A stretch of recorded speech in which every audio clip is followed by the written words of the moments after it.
नमस्कार साथियों, स्वागत है आप सभी का अंकित इंस्पायर्स इंडिया पर। मैं हूं अंकित अवस्थी। जैसा कि आप सभी जानते हैं कि इंडिया के अंदर इस समय एक विषय पर बहुत ज्यादा नाराजगी है, वो है हमारे पड़ोसी देश बांग्लादेश में भारत विरोधी जिस तरह की बयानबाजी हो रही है, और दूसरा अल्पसंख्यक हिंदू जो बांग्लादेश में है उन पर जिस तरह का अत्याचार किया जा रहा है। एक नेता उस्मान हदी, जिसकी मौत पर खुद वहां की इंटेलिजेंस एजेंसीज के बयान है कि मारने वालों का भारत से अभी तक कोई कनेक्शन स्टैब्लिश नहीं हुआ है, ना ही मारने वाले अब तक भारत में छिपे हैं, उसके बावजूद उन्मादी भीड़ ने भारत के विरोध में जिस तरह की बयानबाजी की, चीफ एडवाइजर मोहम्मद यूनुस जिस तरह से उन्हें संरक्षण देते रहे, और तो और अपने गुस्से में जिस तरह से अल्पसंख्यकों पर बांग्लादेश के अंदर जो कि हिंदू अल्पसंख्यक हैं और जो बांग्लादेश के नागरिक हैं उनके खिलाफ जिस तरह की हत्या के प्रयास हुए, हत्या हुई, लूटपाट, आगजनी हुई, इन सभी पर अब भारत में भी प्रतिक्रियाएं होने लगी हैं। भारत में प्रतिक्रिया में सबसे बड़ा सवाल यह कि अगर भारत के अंदर, अगर बांग्लादेश में भारत की एम्बेसी के खिलाफ यानी हाई कमीशन के खिलाफ प्रदर्शन हुआ तो क्या यह भारत में नहीं हो सकता? क्या बांग्लादेश का जो हाई कमीशन इंडिया में है, क्या उसके बाहर भारत के लोग खड़े नहीं हो सकते? वो होना शुरू हो चुका है। नंबर दूसरा, जिस तरह से भारत के नाम पर बांग्लादेश में रह रहे बांग्लादेशी हिंदुओं के साथ अत्याचार हुआ, क्या वैसा ही भारत में जो बांग्लादेशी अवैध रूप से घुसकर आ गए हैं, जो कि बांग्लादेशी ही हैं और अवैध रूप से घुसकर आ गए हैं, क्या उनके खिलाफ कोई अत्याचार नहीं हो सकता? क्योंकि बांग्लादेश जिस चीज से अपने आप को प्रोटेक्टेड मान रहा है वो ये कि हम तो छोटे हैं, माफ कर दिए जाएंगे, और भारत के लोगों में इतना बड़प्पन है कि वो हमारी किसी भी बात पर कोई प्रतिक्रिया नहीं देंगे। आज के सेशन में भारत के अंदर उठी उन तमाम प्रतिक्रियाओं की बात, जिसमें एक छोटा सा देश जो कभी भारत से निकलकर अलग देश बना था 1971 में, जब वो पाकिस्तान से अलग हुआ तो भी भारत का योगदान था, आज वहां पर एक ऐसी सरकार है जो कि निर्वाचित नहीं है, कट्टरपंथियों के समर्थन से छात्रों को गुमराह करके पिछले 1.5 साल से अधिक समय से सत्ता में बैठी है। आज उस सरकार की प्रेजेंस में जो बांग्लादेश में हो रहा है वो किसी से छिपा नहीं है। तमाम प्रकार की कल्चरल साइट्स को टारगेट किया जा रहा है, एम्बेसीज को टारगेट किया जा रहा है, अल्पसंख्यकों को टारगेट किया जा रहा है, साथ के पड़ोस के देशों के साथ व्यवहार बुरी तरह से खराब किए जा रहे हैं, अनएम्प्लॉयमेंट की सीमा बढ़ती चली जा रही है, महंगाई, बेरोजगारी, सभी चीजें फिलहाल बड़ी सुर्खियां हैं। ऐसे में अपनी सरकार को बचाए रखने के लिए ये चीफ एडवाइजर बने मोहम्मद यूनुस पाकिस्तान की मदद से कैसे अपने आप को बचाने का प्लान बना रहे हैं, साथ ही साथ भारत में बांग्लादेश के खिलाफ क्या माहौल है, इसकी चर्चा आज के सेशन में की जाएगी। चर्चा है भारत के अंदर बांग्लादेश के खिलाफ हो रहे प्रदर्शन की, जिसके चलते बांग्लादेश ने भारत के जो रिप्रेजेंटेटिव हैं, एनवॉय हैं बांग्लादेश में, उन्हें समन किया। ऐसे में आज अमेरिका का और रूस का बयान भी जानना मायने रखेगा कि इस तरह की व्यवस्थाओं पर अमेरिका चुप क्यों है और रूस ने भारत के समर्थन में क्या बयान दिया है। आइए शुरू करते हैं। उस्मान हदी की मौत से उत्पन्न हुआ जो आंदोलन है, जिस प्रकार से उसकी अज्ञात लोगों ने हत्या की और उस हत्या की जिम्मेदारी भारत पर डाल दी गई, उस्मान हदी की मौत पर पूरा बांग्लादेश ये मानने को मजबूर हुआ कि उन्हें 100% भारत ने ही मरवाया होगा, क्योंकि शेख हसीना भारत में है। ऐसे में उस्मान हदी के नाम पर जो प्रोटेस्ट था वो भारत के खिलाफ प्रोटेस्ट हो गया। उस्मान हदी के हत्यारों को पकड़ने का जो प्रोटेस्ट था वो भारत के खिलाफ प्रोटेस्ट में बदल गया।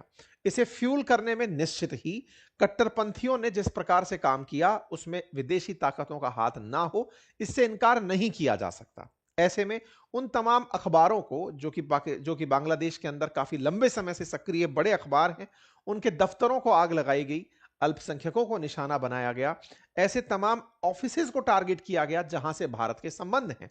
इंडियन एम्बेसी जो हाई कमीशन ऑफिस है उसको बांग्लादेश में टारगेट किया गया।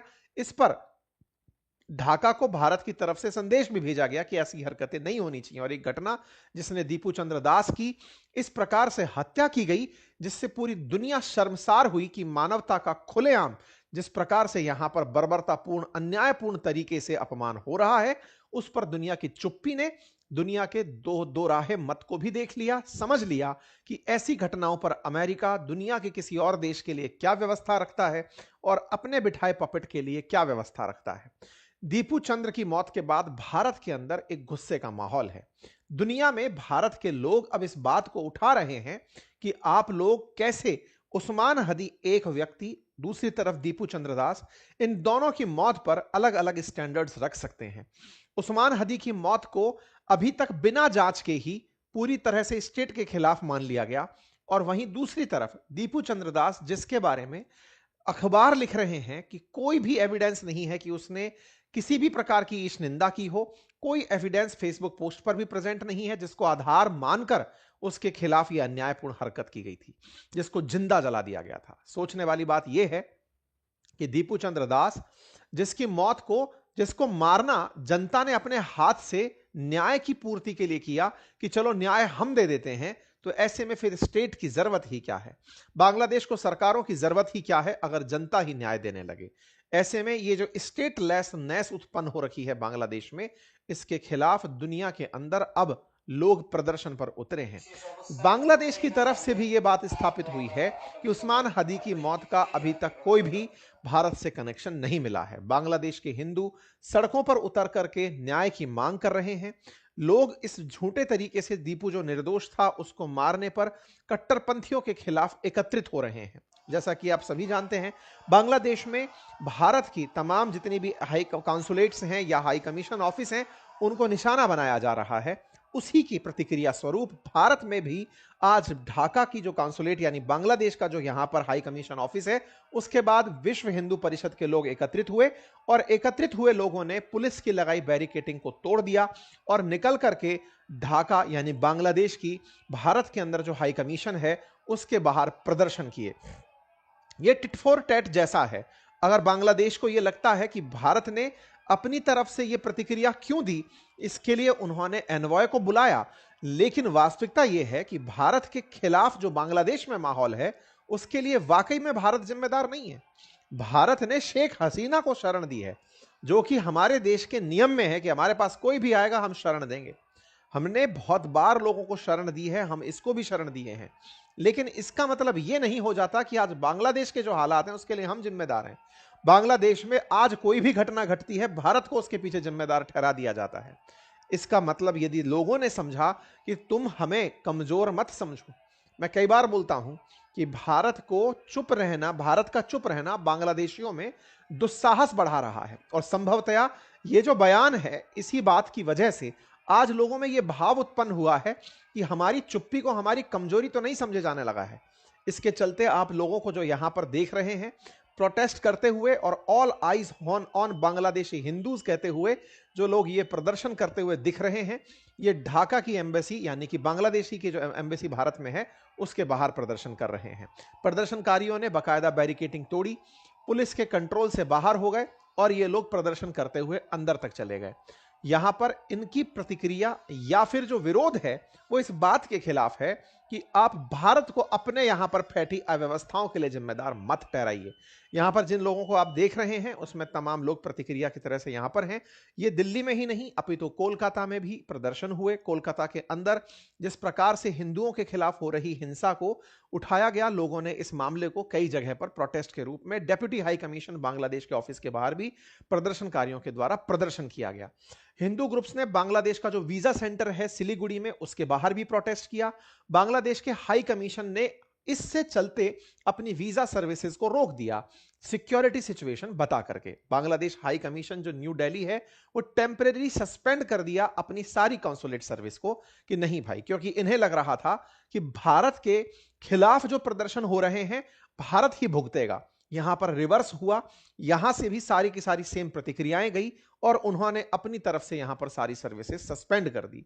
तीखी जांच बिठा दी गई। यहां पर याद दिलाने वाली बात यह है कि बांग्लादेश में रह रहे हिंदू बांग्लादेशी हिंदू हैं, जिन्होंने बांग्लादेश में ही रहना प्रेफर किया था, उनके पास भारतीय नागरिकता नहीं है, लेकिन उन बांग्लादेशियों को केवल भारत के खिलाफ टारगेट किया जा रहा है। उन बांग्लादेशी हिंदुओं को जिस प्रकार से दीपू चंद्र दास को आग के हवाले किया गया, जिंदा जला दिया गया, वो दर्शाता है कि वो अपने ही लोगों के खिलाफ, भारत के खिलाफ प्रदर्शन करते हुए हालत ये कर दी है।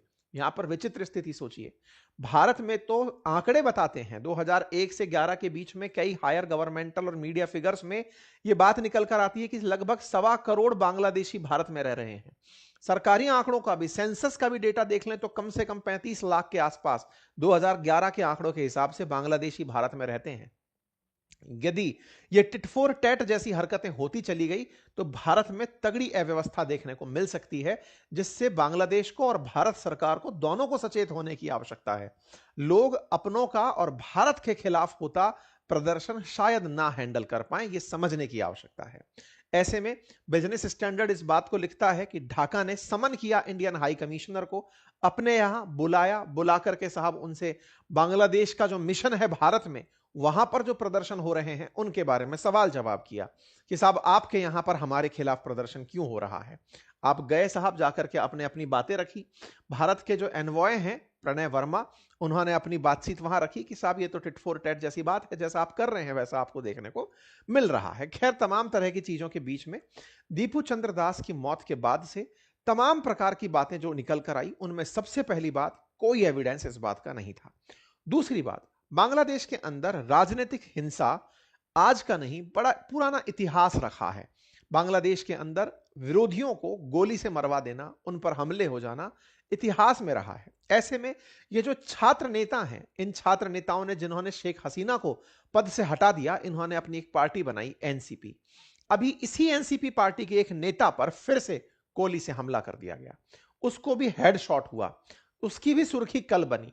फिर जैसे उस्मान हदी की मौत पर रुदन हुआ था, इसकी मौत पर भी, इसको गोली लगने पर भी, हालांकि अभी क्रिटिकल कंडीशन से बाहर है, ऐसे में इसको गोली लगने पर भी रुदन होना शुरू हुआ। ये तो बांग्लादेश के अंदर मारने वाला कार्यकर्ता वो पकड़ा गया, जिसने इस तरह की हरकत करी वो पकड़ा गया। इससे बांग्लादेश में फिर से भारत के खिलाफ इस प्रकार का प्रदर्शन जगह नहीं ले पाया। लेकिन यह बात समझने की है कि बांग्लादेश में यह पुराना इतिहास रहा है कि वहां अगर आपको लग रहा है कि आप सत्ता के नजदीक हो, तो विपक्ष में या फिर जो आपसे खुश नहीं है आप पर हमला करना अपनी नेचर मानते हैं। ऐसे में बिना एविडेंस के ही भारत के खिलाफ बांग्लादेश का जो ये रुख था, ये भारत के लिए भी चिंता का विषय था और उन तमाम पश्चिमी देशों के लिए भी चिंता का विषय था जो कि अपना रुदन मचाए हुए हैं। यूएन ह्यूमन राइट को उठाकर देखिए, उन्होंने उस्मान हदी की मौत पर चिंता व्यक्त की, लेकिन उनके द्वारा एक भी बयान, इस बयान के अंदर एक भी लाइन दीपू चंद्र के प्रति नहीं थी।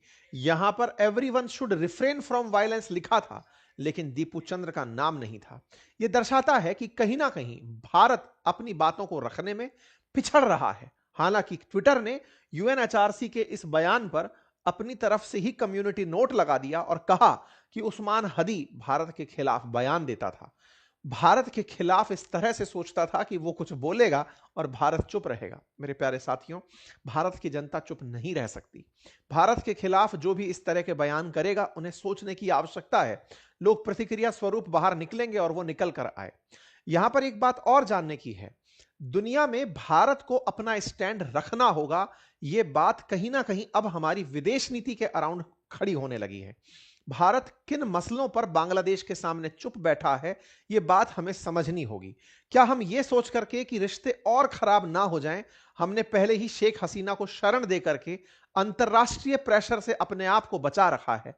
कहीं ऐसा ना हो कि हम बांग्लादेश के खिलाफ कुछ बोलने लगें, ऐसे में दुनिया से हमारे ऊपर प्रेशर आने लगे कि आप शेख हसीना को छोड़ो, अदरवाइज हम आपके खिलाफ किसी प्रकार का प्रतिबंध प्रस्तावित कर देंगे। आज भारत इस मसले को क्या इस डर से कि शेख हसीना को बचाने की कीमत भारत को चुकानी ना पड़ जाए, अभी फिलहाल के लिए बांग्लादेश से रिश्ते खराब हैं तो झेल लेंगे। कल को अमेरिका इस बात पर बीच बचाव करने उतर आए कि आपको शेख हसीना को भेजना होगा, अन्यथा हम आपके साथ इस तरह की प्रतिक्रिया देंगे। क्या भारत उन चीजों से डर करके पीछे बैठा है? यह बड़ा सवाल है। हालांकि हिंदुओं के खिलाफ हो रही इस प्रकार की हिंसा पर दुनिया भर से अब प्रतिक्रियाएं आने लगी हैं। रिपब्लिकन्स के द्वारा इस तरह की बातें यूएस रिप्रेजेंटेटिव्स के द्वारा उठाई जाना शुरू हुई हैं, यूके में उठना शुरू हुई हैं, कनाडा में उठना शुरू हुई हैं। दुनिया भर से अब प्रतिक्रियाएं बांग्लादेश में जो हिंसा हो रही हैं उन पर आना शुरू हुई है। इस पर चर्चा निकल कर आ रही है कि भाई जिस प्रकार से हिंदुओं के खिलाफ टारगेटेड तरीके से बांग्लादेश में प्रतिक्रियाएं चल रही हैं, वो दुनिया के लिए अच्छी नहीं है। इसी बात पर शेख हसीना का भी एक बयान बाहर निकल कर आया।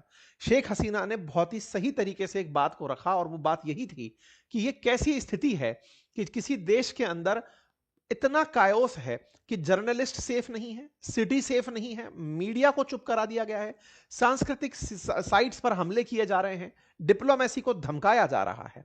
यह कैसी स्थिति है? बांग्लादेश ने खुद के लिए क्या बनाकर रखा है। वास्तविकता में यह बात तमाम उन बांग्लादेशियों को समझनी चाहिए जो एक समय तक जाने जाते थे इस बात के लिए कि इनके यहां की पर कैपिटा इनकम भारत के कंपटीशन में एक बार तो भारत से आगे भी निकलने की खबर बनी थी। आज वो बांग्लादेश अगर सुर्खियों में है तो अपने यहां पर चल रही हिंसाओं के चलते, राजनीतिक अस्थिरता के चलते। आज बांग्लादेश पाकिस्तान के करीब जाकर के कितना गड्ढे में गिर गया है, यह बांग्लादेश को समझने की आवश्यकता है। एक समय बांग्लादेश को दक्षिण एशिया का मैन्युफैक्चरिंग हब बनते देखा जा रहा था। कपड़े के उत्पादन में बांग्लादेश बहुत तेजी से आगे बढ़ रहा था। आज वहां पर फैक्ट्रियां लगातार बंद हो रही हैं, वहां से मजदूर पलायन कर रहे हैं, भूखे मरने के लिए विवश हैं, बेरोजगारी चरम पर है, क्योंकि वहां पर सत्ता की अस्थिरता ने, जो कि शेख हसीना के समय पर पूरी तरह से मैन्युफैक्चरिंग के केंद्र में आगे बढ़ रही थी, आज वहां पर इन्हें हटाकर अपनी सत्ता बनाने की जो चाह से मोहम्मद यूनुस की है, उसने इन्हें पूरी तरह से बर्बाद कर दिया है। इसी बात को रूस ने इन्हें याद दिलाते हुए कहा। रूस के जो प्रतिनिधि बांग्लादेश में हैं, अलेक्जेंडर ग्रिगनोविच, इन्होंने बांग्लादेश को याद दिलाते हुए कहा कि 1971 मत भूलिएगा, जिस समय भारत और रूस ने मिलकर के तुम्हारा जन्म करवाया था। यहां पर बकायदा इनके द्वारा यह शब्द मेंशन किया गया कि भारत ने किस प्रकार से बांग्लादेश का बचाव किया, या बांग्लादेश को पैदा होने में, क्योंकि पाकिस्तान, पूर्वी पाकिस्तान बांग्लादेश बना था, उसके जनक के रूप में भारत की भूमिका को रूस ने बांग्लादेशियों के सामने दोहराया। उन्होंने कहा कि उस समय आपको याद होना चाहिए कि 1971 में अमेरिका पाकिस्तान के साथ जा खड़ा हुआ था और 1971 का वॉर भारत के ऊपर धकेला गया था। पाकिस्तान ने इसे इस तरह से लिया था कि भारत बांग्लादेश या पूर्वी पाकिस्तान में अस्थिरता का बड़ा कारण है, जिसके चलते भारत पाकिस्तान के बीच युद्ध की नौबत आ गई थी। ऐसे में रूस भारत के साथ आया था और हमने पाकिस्तान के 2 टुकड़े करवाए थे। पाकिस्तानियों को, मतलब 93 पाकिस्तानियों को सरेंडर करवा दिया था। जो हालात थे वो आपके सामने हैं। आज यही पाकिस्तान, पूर्वी पाकिस्तान, बांग्लादेश आपस में मिल रहे हैं और इनका मिलना भारत के लिए घातक बन रहा है। घातक कैसे बन रहा है? यह आदमी एक और स्ट्रेटेजिक प्लानिंग में लगा हुआ है, और वो प्लानिंग ये है, भारत में जिस तरह की आए दिन मांग उठ रही है, और वो है सिलीगुड़ी कॉरिडोर चौड़ीकरण योजना। भारत में डिमांड उठ रही है कि रंगपुर को पूरी तरह से कब्जे में लेकर के सिलीगुड़ी कॉरिडोर को भारत को चौड़ा देना चाहिए। दूसरी तरफ चर्चा है कि चिटगांव को, जो पोर्ट है, त्रिपुरा को, मेघालय को, इनको, त्रिपुरा मिजोरम को पूरी तरह से चिटगांव को कब्जे में लेते हुए पूरी तरह बीच पर पूर्वोत्तर भारत को ले आना चाहिए। भारत में जिस तरह की ये मांग उठ रही है, इसी मांग के बीच में ये पाकिस्तान से बातचीत करने निकल रहे हैं। बातचीत की जानकारी निकल कर आती है एक एक्सक्लूसिव खबर में, रिपोर्टर्स के माध्यम से जानकारी बाहर निकल कर आती है कि पिछले दिनों में जो पाकिस्तानी ऑफिशियल्स आकर के बांग्लादेश पहुंचे थे, वो असल में पाकिस्तान के साथ में, बांग्लादेश के साथ में सऊदी अरब स्टाइल वाली डील करने आए थे। आपको याद होगा, हमने आपको कुछ दिनों पहले एक सेशन किया था जिसमें बताया था कि कुछ बड़ा करने की फिराक में बांग्लादेश लगा है। मैंने लगभग 1.5 महीने पहले आपको यह खबर दी थी जिसमें बताया था कि पाकिस्तानी युद्धपोत, पाकिस्तान के बड़े सेना के अधिकारी बांग्लादेश में पहुंचने लगे हुए हैं। ऐसे में जानकारी निकल कर आती है कि बांग्लादेश और पाकिस्तान मिलकर एक ऐसे डिफेंस पैक्ट की तैयारी कर रहे हैं जिस तरह इन्होंने सऊदी के साथ की थी। सऊदी के साथ पैक्ट यह था पाकिस्तानियों का कि अगर सऊदी पर हमला होगा तो पाकिस्तान उसका साथ देगा, और पाकिस्तान पर हमला होगा तो सऊदी उसका साथ देगा। पाकिस्तान वैसा ही डिफेंस पैक्ट बांग्लादेश के लिए लाना चाहता है, जिसके तहत अगर कल को बांग्लादेश पर भारत हमला करता है तो पाकिस्तान उसके साथ खड़ा रहेगा। वहीं दूसरी तरफ भारत पाकिस्तान के बीच में कभी तकरार होता है तो बांग्लादेश उसका साथ देगा। यह वापस से 1971 से पहले वाली स्थिति पैदा होती हुई दिखाई बांग्लादेश में दे रही है। भारत को आवश्यकता है कि इसे किसी ना किसी तरीके से रोका जाए, और जो भी आवश्यक कार्रवाई है, ये जो चौड़ीकरण योजना है सिलीगुड़ी कॉरिडोर की, अगर ये करना है तो इसे इस पैक्ट से पहले ही निपटा दिया जाए, बाद की बाद में देखी जाएगी। कुल मिलाकर के ये तमाम चीजें हैं। इसी बीच में जो स्पेशल एनवॉय हैं, एससीए एम्बेसडर सरगई गोर, इन्होंने अभी बांग्लादेश के साथ बातचीत की है, चीफ एडवाइजर से बातचीत की है, उनके यहां पर अपने इंटरेस्ट साझा किए हैं।